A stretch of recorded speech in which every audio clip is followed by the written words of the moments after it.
Assalamualaikum warahmatullahi wabarakatuh. Halo, bagaimana kabarnya pendengar podcast kalian? Bersama saya Arif Muhammad Iqbal selaku podcaster pada posisi Podcast Santai Sistem Informasi UISI. Sesuai dengan edisi pada posisi kali ini, kita kehadiran tamu nih yang luar biasa untuk mewujudkan request dari teman-teman untuk mendatangkan narasumber yang sangat berpengaruh di sistem informasi UISI itu sendiri, di mana narasumber yang akan kita ajak diskusi pada kesempatan posisi kali ini yaitu seorang Kaprodi Sistem Informasi di UISI.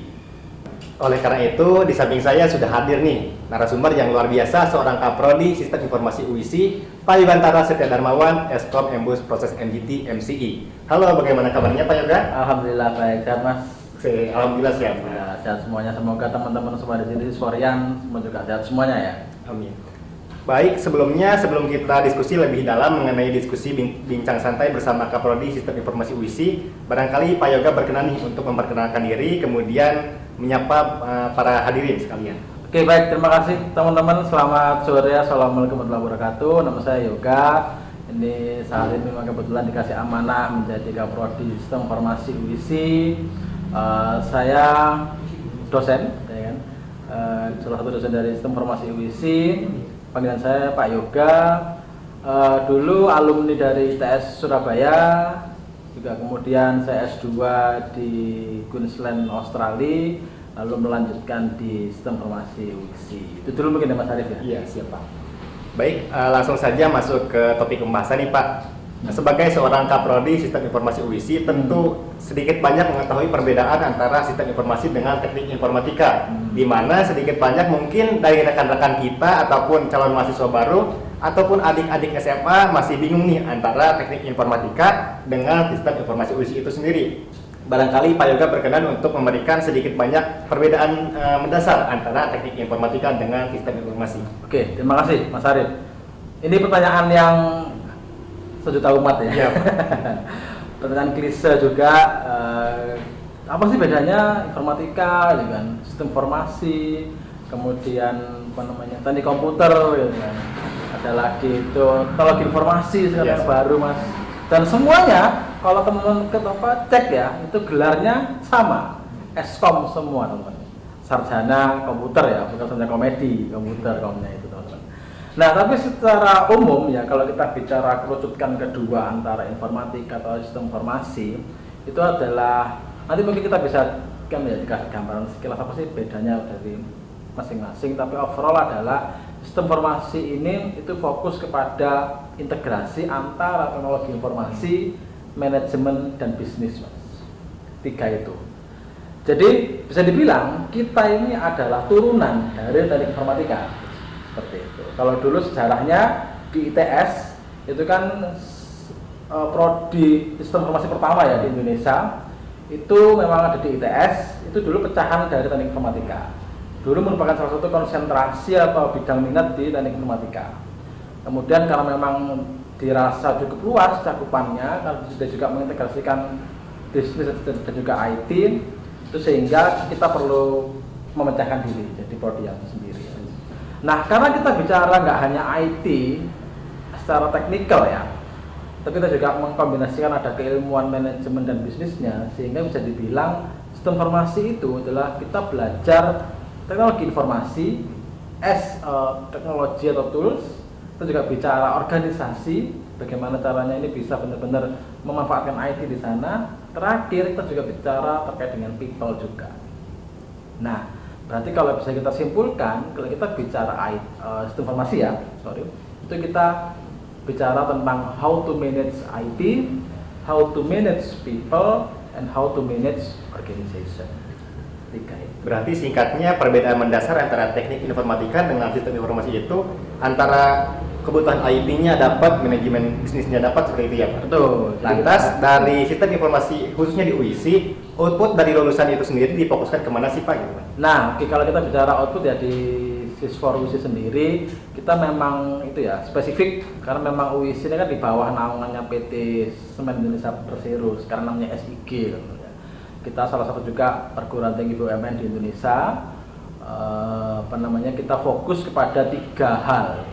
Kalau ini kita bicara IT ya, as a business dan juga as a management juga. Sebenarnya kalau kita bicara sistem informasi itu juga nanti masih luas banget nih pecahan ataupun apa namanya bidang minatnya. Ada yang data science misalkan, ada yang teknologi teknologi bergerak juga, misalkan mobile, ada lagi misalkan terkait dengan AI dan sebagainya. Tapi di Sisfor sendiri kita menyebutnya Sisfor ya namanya, sistem informasi. Itu kita ada 3 Mas yang utama yang ada di UISI sendiri, ini yang jadi fokus kita. Dan ini memang berbeda dengan yang lain karena kita memfokuskan bahwa 3 bidang minat ini diharapkan jadi masterpiece-nya teman-teman di UISI sendiri. Nah ini apa aja nih? Pertama adalah enterprise system, lalu IT audit dan governance, sama terakhir data science. Ini kan yang ketiga ini kan terakhir ini kan yang itu ya, yang paling hot nih ya sekarang ya. Sekarang kan ini kan kalau kita lihat data scientist ini kan most wanted job gitu istilahnya, atau kalau kata kata temen juga ini the sexiest job saat ini ya, data science. Nah 3 hal ini memang harapannya ini sesuai dengan kebutuhan yang ada baik dari Semen Indonesia selaku induk kita, dan juga kita berusaha untuk menjawab tantangan pasar saat ini. Jadi arahan bidang ini Mas itu memang berbasis pada kebutuhan dari Semen sendiri yang dulu sebagai induk kita memerintahkan sistem informasi fokus di bidang minat ini 3 tadi, seperti itu. Kemudian untuk pertanyaan selanjutnya terkait tadi output lulusan dari sistem informasi UISI itu sendiri difokuskan kemana, lantas untuk rata-rata lulusan dari UISI ataupun khususnya di sistem informasi untuk kerja setelah pasca kelulusan bagaimana Pak? Barangkali Pak Yoga berkenan untuk memberikan spoilernya nih terkait presentasenya ataupun sebelum kerja dan lain sebagainya seperti itu. Baik, terima kasih Mas Arief. Ini menarik ya. Memang kita kalau bicara perkuliahan ataupun kampus itu kan pasti ditanya ini lulusannya kerja di mana, nah, gitu kan. Mungkin lulusannya bisa ngapain aja misalkan kayak gitu. Nah kalau kita sebelum bicara kerja di mana ya, itu ada 4 dulu Mas saya berikan, nanti mungkin bisa dicek juga di website kita teman-teman.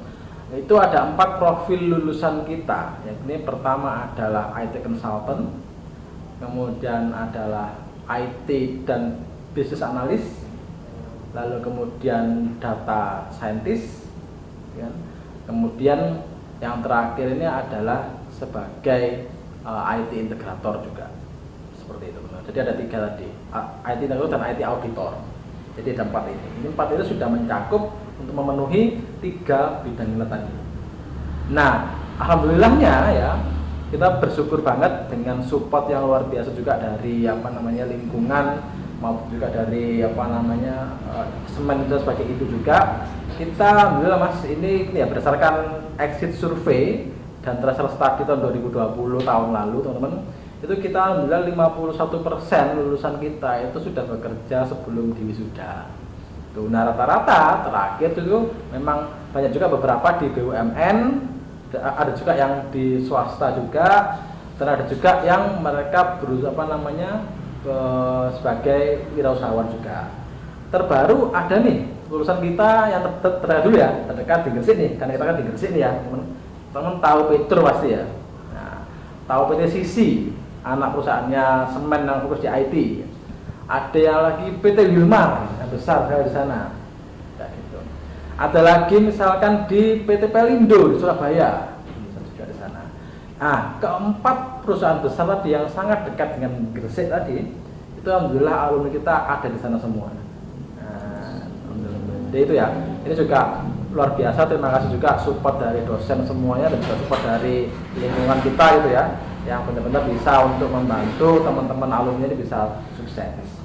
Di luar itu Mas ada juga lagi di Surabaya banyak sekali juga ini yang bahkan ada yang diterima di perusahaan global company, itu perusahaan internasional atau namanya Machine Vision Global, dia punya cabang di Surabaya namanya PT Lanius, itu juga bergerak di bidang VR ya, virtual reality gitu-gitu. Kita juga ada nih, kalau nggak salah ada 3 atau 4 alumni kita berada di sana. Nah, yang menarik juga teman-teman, nggak cuma di perusahaan ya ataupun di BUMN, ada juga alumni kita ini yang bekerja juga di pemerintahan. Terakhir kemarin alumni tahun 2020 teman-teman ada bekerja di Jakarta Smart City. Ya, jadi kalau mau mengikuti jejak-jejak kakak tingkat kalian, monggo nih bagi siswarian yang sudah sudah berkuliah, sudah join di kita, silahkan nanti dimanfaatkan rekam jejaknya kakak tingkat kalian, dimanfaatkan link yang ada untuk meningkatkan karir kalian. Yang belum join ini mungkin ada teman-teman yang melihat nih podcast kita ya, teman-teman SMA misalnya, monggo jangan ragu untuk join di UISI, salah satu perguruan tinggi BUMN terbaik di Indonesia. Jadi lengkap sekali ya Pak untuk lulusan dari mahasiswa kita, mulai dari pemerintahnya ada, BUMN-nya ada, kemudian perusahaan swasta, bahkan perusahaan go internasional juga ada. Ya, betul. Untuk pertanyaan selanjutnya, barangkali ketika Pak Yoga lulus dari S2 kemudian di UISI, sebelum bergabung bersama kita di UISI, barangkali mungkin sempat terombang-ambing istilahnya seperti itu. Barangkali bisa diceritakan kenapa sih dari S2 kemudian lulus di UISI sampai bisa terdampar istilahnya ke sini gitu. Oh, mengapa memilih UISI ya sebagai untuk karirnya? Oke, terima kasih Mas Arif. Dulu teman, ini sedikit ya background aja. Saya dulu sebelum di UISI itu saya bekerja di salah satu perusahaan swasta di Surabaya juga, eksportir udang ya, sebagai internal consultant waktu itu. Jadi saya memang basicnya dulu adalah consultant di SAP sebelumnya.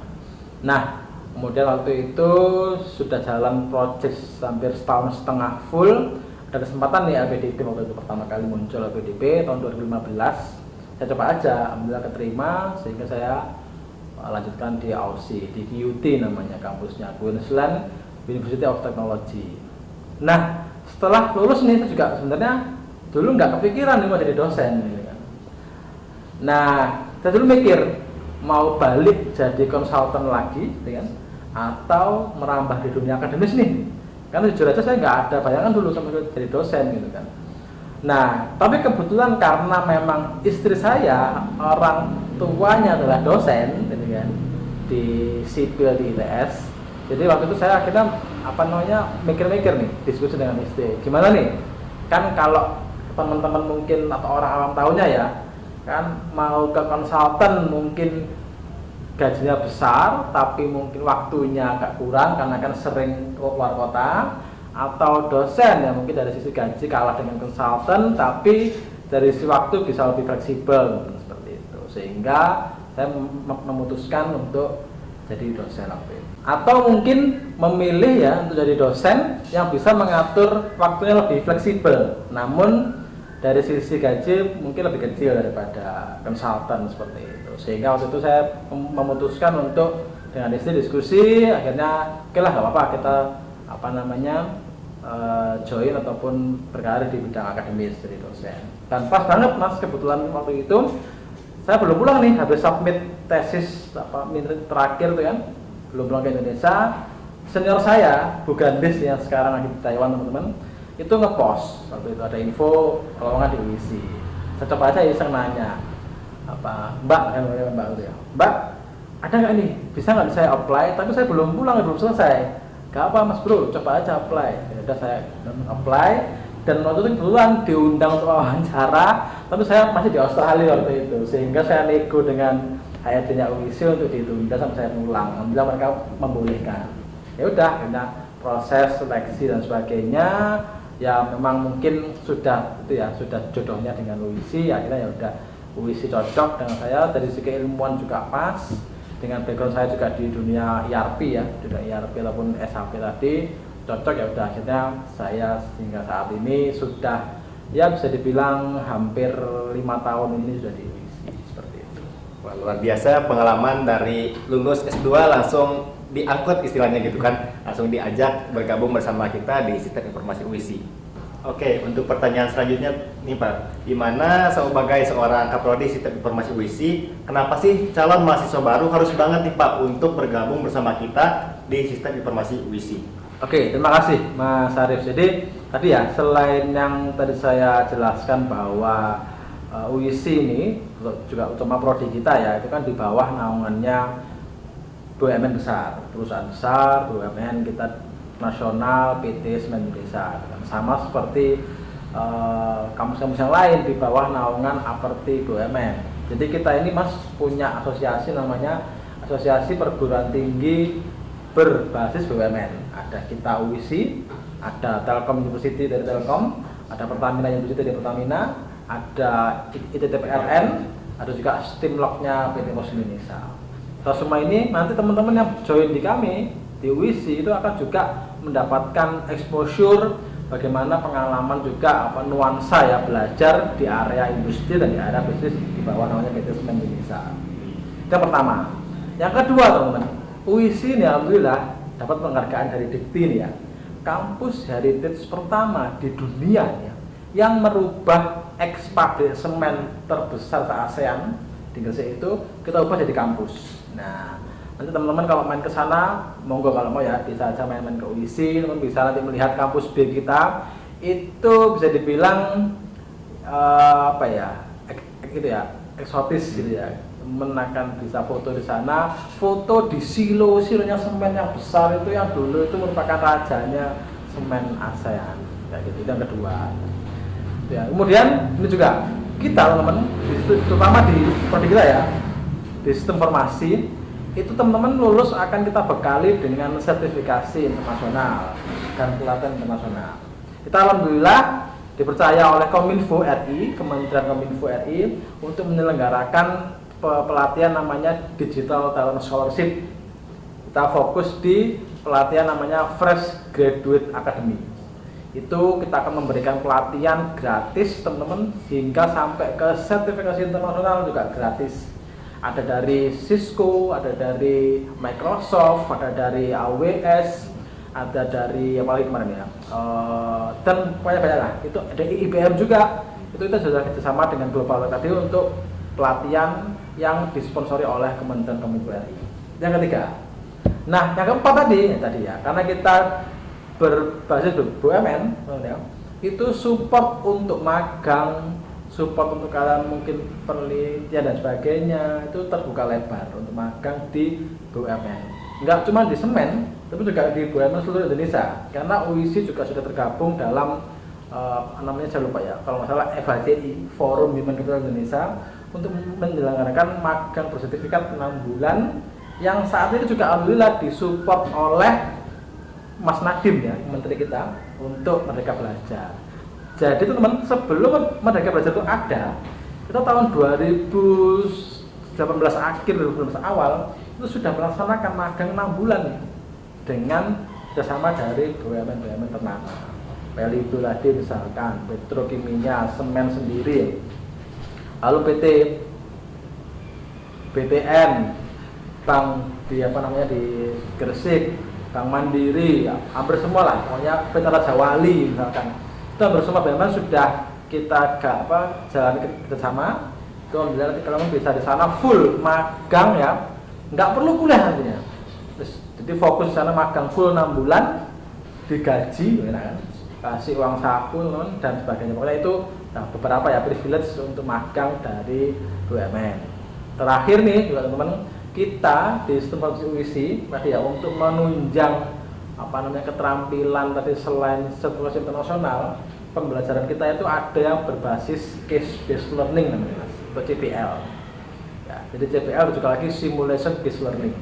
Di mana ini ada mata kuliah khusus ini yang berbasis simulasi real project dan berbasis case real di lapangan. Jadi ada case real nih kita angkat dari luar, dari perusahaan mana kita angkat real di kampus, kemudian nanti kita bahas ya, kemudian nanti kita bisa diskusikan itu atau solusinya di sana. Lalu atau ada lagi yang simulation nih, itu ada mata kuliah simulation ini teman-teman, kalian akan dapat project real ya di lapangan, kalian selesaikan bersama dengan kelompok kalian. Gitu. Itu yang harapan kami itu jadi bekal teman-teman nanti untuk bisa ya ketika lulus itu kan sudah punya itulah ya pengalaman project yang real yang bisa kalian cantumkan di CV teman-teman. Itu mungkin Mas. Jadi ketika dari awal sampai selama 4 tahun perkuliahan sudah disiapkan untuk kita tahu nih sebelum kerja seperti itu Pak. Jadi nantinya ketika sudah kerja enggak kaget wah enggak diajarin nih, enggak ada alibi seperti itu ya Pak. Betul.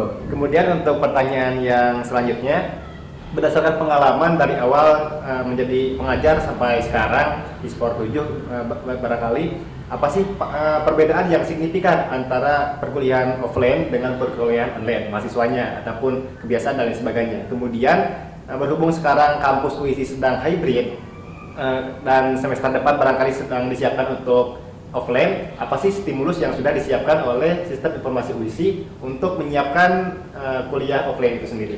Oke, jadi itu ya Mas, plus minus offline atau online ya. Ini dari apa nih? Dari sudut pandang kami dosen apa dari sudut pandang mahasiswa?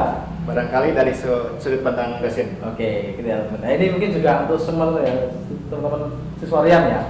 Jadi sebenarnya itu nggak cuma kalian nih yang apa namanya struggle gitu ya untuk kuliah online. Kami pun para dosen juga teman-teman itu juga struggle ya. Bahkan hampir kadang itu juga gemes gitu kan. Dengan teman-teman semuanya kayak apa? Mungkin ketika online ini kadang ada yang itu dipanggil nggak nyaut, gitu kan, AFK semua, ayo ngaku yang pernah AFK misalkan teman, gitu kan, atau misalkan ada absennya orangnya nggak ada misalkan, kayak gitu ya. Lalu apa ya, tugas misalkan kadang kita kasih jangka waktu tertentu masih ada yang banyak yang terlambat, padahal harusnya kan online kalian bisa atur lebih leluasa teman-teman ya kayak gitu. Itu sih teman-teman. Jadi kalau menurut saya sih dari sisi itu ya interaksi mungkin yang kita akhirnya ada sedikit yang kalau kata psikolog itu human touch-nya kurang kayak gitu. Jadi karena kita bisa itu ya ketemu langsung kan ngobrol ini kan saya beda ya. Ketika kita ngobrol langsung dengan kita ngobrol via Zoom atau via Meet itu kan beda kan. Apa namanya unsur emosionalnya nggak dapet, human touch-nya nggak dapet, itu tuh ada yang hilang. Sepertinya kayak gitu. Itu yang pertama. Lalu yang kedua itu terkait dengan itu sih apa namanya transfer knowledge-nya. Sehingga jujur aja teman-teman, ketika online itu untuk kita memastikan teman-teman bisa mencapai pembelajarannya itu kita agak sedikit apa ya istilahnya sulit menakarnya karena kan semua online ya. Kita hanya based on tugas kalian aja. Hanya based on quiz saja, dimana kita juga tidak bisa sepenuhnya yakin bahwa itu merupakan mewakili kemampuan kalian dan pemahaman kalian sesungguhnya.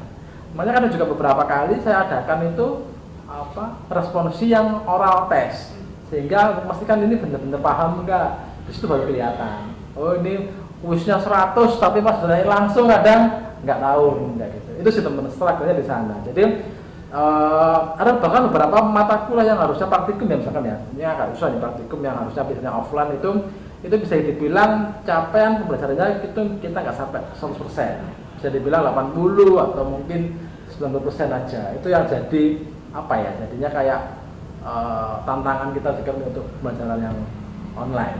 Nah, sekarang masuk ke hybrid nih. Tambah lagi tantangannya gitu kan.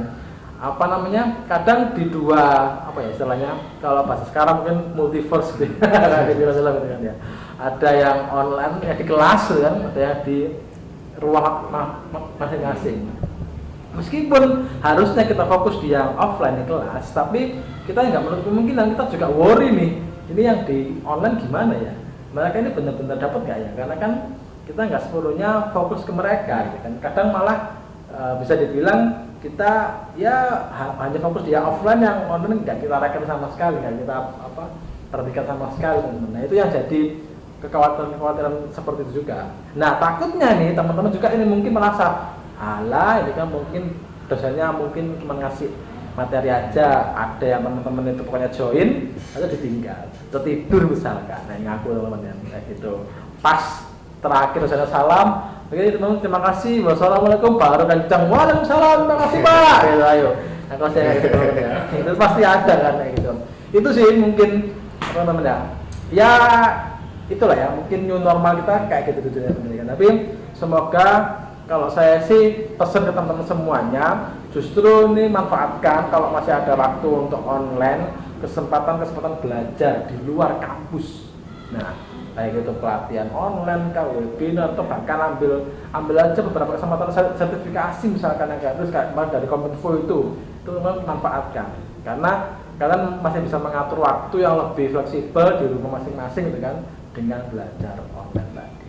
Gitu Mas Arif. Jadi sebenarnya untuk dari pihak dosen sendiri sudah mengurangi untuk porsinya seperti itu. Tapi ya kembali lagi ke mahasiswanya, apakah mungkin tantangan online ini menjadi tantangan ataupun menjadi kesempatan dalam kesempitan seperti itu. Tapi ada juga yang mungkin sebagian orang yang kesempatan dalam kesempitan, ada juga yang kesempatan untuk menambah knowledge-nya seperti itu. Kemudian untuk pertanyaan selanjutnya, bagaimana sih Pak tips membagi waktu antara keluarga, kemudian antara kebutuhan kaprodi dan lain sebagainya? Mengingat ya dari sudut saya sendiri lihat Pak Yoga super sibuk seperti itu Pak. Dari saya itu ya. Sebenarnya itu jelaskan pasti kita ada porsi aku sendiri untuk kantor, itu kan misalkan saya kalau mungkin teman-teman ketahui juga ya, karena online ya, selama online ini biasanya kan kantor itu 8 jam sehari tentunya. Karena ini online WFH itu kadang pekerjaan kantor itu juga nggak ada berhentinya gitu kan. Kadang malam juga kita pernah rapat juga, habis maghrib rapat juga kan. Jadi seakan-akan ini jam kerjanya agak nambah gitu kan. Dulu mungkin awal-awal pandemi kita agak shock ya, karena kayak semacam ini kok jadi kayak kita kerja online terus aja gitu kan ya. Karena kita terus di depan komputer terus, tapi lama-lama kita sudah mulai atur lagi. Jadi ritmenya mungkin saat ini kan itu juga mulai hybrid ya. Nah kalau saya sendiri Mas ya, berarti itu memang dulu itu Mas agak sedikit kaget ya ketika kita online pertama kali gitu kan. Dulu mungkin kalau kita kerja itu kan 8 jam sehari misalkan. Awal dulu pandemi online itu kita kayak seakan-akan kerja itu 24 jam sehari gitu kan, karena nggak berhenti malam pun di depan komputer dan sebagainya. Tapi saat ini mungkin karena sudah hybrid, kita sudah juga bisa atur lah pola ritmenya, sudah mulai kelihatan, pace-nya juga bisa kita atur, kapan hybrid di kampus, kapan tetap bisa harus produktif di rumah seperti itu. Kemudian porsi untuk keluarga yang mungkin ya nilai plusnya kalau di rumah itu bisa kita sambil gendong anak dan sebagainya gitu. Sehingga kalau bisa dibilang dulu mungkin porsi keluarga hanya malam dan Sabtu Minggu, ini kalau kita WFH di rumah itu bisa ya lebih banyak seperti itu. Tapi mungkin kekurangannya kadang ketika kita harus WFH di rumah itu ada beberapa pekerjaan khusus yang mungkin penelitian misalkan yang perlu benar-benar fokus itu agak kurang bisa disentuh, karena memang kan nggak bisa kita fokus mikir penelitian tapi sambil bawa bayi di samping misalkan kan kayak kurang. Itu sih mungkin ya kita atur itu aja, tapi kita bagi slotnya aja. Kadang kita atur kapan harus di kampus ya kita fokus di kampus, kapan di rumah ya kita fokus di rumah gitu Mas. Oke, untuk pertanyaan terakhir nih Pak, sebagai seorang dosen yang katakanlah masih muda seperti itu, tentu masih banyak mimpi yang ingin diraih, cita-cita yang belum tercapai, mengingat kemarin 1-2 tahun terhalang pandemi. Untuk mimpi Pak Yoga sendiri yang belum tercapai apa sih Pak? Apakah dengan mewujudkan mimpi itu harus mewujudkan S3 kah? Ataupun harus istilahnya pindah perahu dari UISI ataupun yang sebagainya? Baik, terima kasih Mas Arif. Kalau S3 itu pasti Mas ya, karena sekarang dosen semua dituntut ya harus lanjut studinya S3. Tapi ini kan kita menunggu dulu teman-teman. Alhamdulillah ini ya dosen kita di UISI itu ada 3 orang yang sedang S3 nanti menunggu pulang seperti itu. Nanti kita gantian akan rolling terus untuk meningkatkan keilmuan kita di sistem informasi UISI. Kalau mimpi pribadi sendiri itu saya yang belum adalah saya ingin menciptakan istilahnya ingin juga melanjutkan bidang keilmuan saya ini, terutama di bidang ERP itu ya, atau di bidang informasi itu untuk bisa dikembangkan ataupun diterapkan di semua lini organisasi yang saya tempati. Saya dulu pernah punya mimpi bahwa suatu saat saya ingin punya perusahaan sendiri yang fokusnya di bidang informasi kayak gitu. Sehingga mungkin ya ini saya dari awal sudah mulai untuk menjalin itu ya, membangun portofolio, membangun jejaring.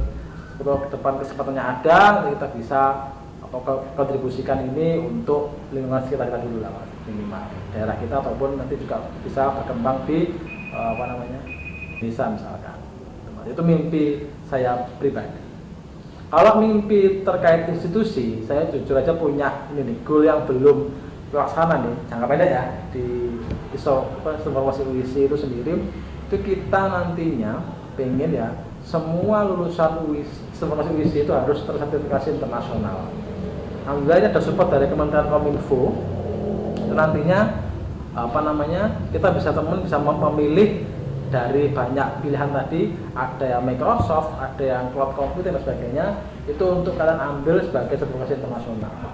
Nah, selain itu kalian nanti kita pengennya kalian bisa milih nih, saya masuk UISI nih ya, setelah masuk UISI nanti saya lulus, misalkan saya tadi jadi IT auditor, jadi teman-teman nanti bisa lulus bergelar juga IT auditor, misalkan CISA misalkan seperti itu, atau saya mau jadi IT consultant misalkan, oke, kalian nanti akan dapat sertifikasi ERP spesialis misalkan. Oke, saya mau fokus itu Pak, misalkan di data scientist misalkan, kalian nanti akan lulus dapat sertifikasi data scientist misalkan. Itu sih harapan kita semua dosen di WISI sendiri untuk membekali mahasiswanya di bidang itu tadi. Alhamdulillah sekarang sudah perlahan ya, kita sudah ada sertifikasi Microsoft, ada sertifikasi dari Kominfo yang melalui data study juga ada. Itu perlahan nanti akan kita kembangkan terus untuk harapan kita nanti 100% alumni UISI itu punya sertifikasi internasional. Gitu sih Mas. Oke. Sebagai penutup barangkali Pak Yoga berkenan untuk memberikan closing statement terkait saran, kesan ataupun lain sebagainya. Oke. Teman-teman mungkin ya untuk semua siswa Rian maupun yang di luar sana yang melihat podcast ini, teman-teman, kalian kalau sudah menginjak sebagai mahasiswa itu merupakan kawah candra di muka kalian untuk mengasah soft skill di teman-teman. Karena hampir pasti saya pengalaman kuliah S1 hingga S2 di luar dunia perkuliahan atau di luar dunia kampus itu peluang kita untuk mengasah skills itu bisa dibilang kecil karena banyak sekali struggle ya ataupun constraint yang mungkin kita nggak bisa dapatkan. Nah, privilege sebagai mahasiswa ini apalagi sekarang nih zaman kalian ada kampus merdeka, ada apalagi studi independen lah, ada magang dan sebagainya tadi yang dulu mungkin zaman saya nggak ada gitu kan. Sekarang terbuka lebar nih, tinggal kalian nih mau memilih untuk memanfaatkan atau enggak. Kalau enggak, ya bisa dibilang nanti kalian akan tertinggal dengan yang lainnya. Tapi kalau mau manfaatkan, optimalkan sebaik mungkin, ambil aja kesempatan itu sebanyak-banyaknya. Ada exchange ke luar negeri nih, UISI rutin akan mengirimkan dari dulu ya sebelum pandemi rutin tiap tahun. Nanti kalau ada, kan ikut aja exchange ke luar negeri. Ada magang nih misalkan di Pelindo ataupun di mana di Semen ataupun di Petro, ambil aja teman-teman kayak gitu. Ada nih peluang misalkan ya studi independen di Microsoft misalkan. Kemarin ada nih kakak tingkat kalian sampai dapat sertifikasi internasional, ambil aja. Jadi manfaatkan peluang itu karena nanti teman-teman daripada kalian menyesal ketika sudah lulus, sudah bekerja, biar lapo gak ini. Biar lapo gak ini. Ya, itu harapan saya jangan sampai itu terjadi di kalian semuanya. Itu ya, itu dari saya. Oke, berhubung sudah di akhir sesi, mohon dicatat apa yang tadi disampaikan oleh Pak Yoga. Kemudian terima kasih juga Pak Yoga atas pengalaman pun pengetahuannya terkait pada posisi edisi kali ini.